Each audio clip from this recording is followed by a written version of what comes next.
Zakayo alikuwa mtoza ushuru katika mji wa Yeriko kama inavyosimuliwa katika Luka 19:1-10. Alikuwa tajiri, lakini watu walimchukia kwa sababu ya kazi yake.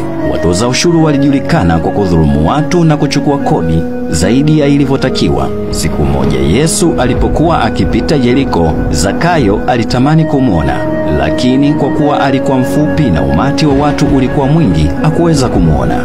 Ili kupata nafasi vizuri, Zakayo alipanda juu ya mkuyu kando ya njia ambayo Yesu alipita.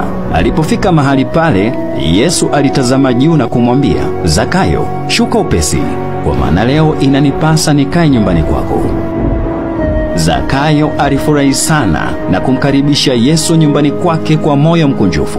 Watu walishangaa na kunung'unika, kwa nini Yesu anakwenda kwa mtu mwenye dhambi?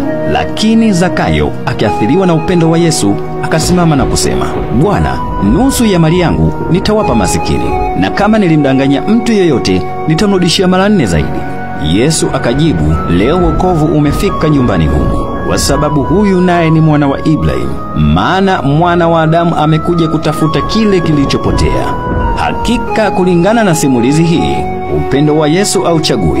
Alimpenda hata mtu aliyedharauliwa na jamii. Tofauti kati ya utajiri wa dunia na wokovu. Zakayo aligundua kwa mali si kitu. Toba ya kweli huambatana na matendo. Zakayo hakuomba msamaha tu, bali alibadilisha maisha yake. Kulingana na muda, usikose sehemu nzuri inayofuata. Ili kuwezesha recording ya maendelezo mengine, unaweza kuchangia kupitia 0710 16 66 06. Hakika Mungu awabariki.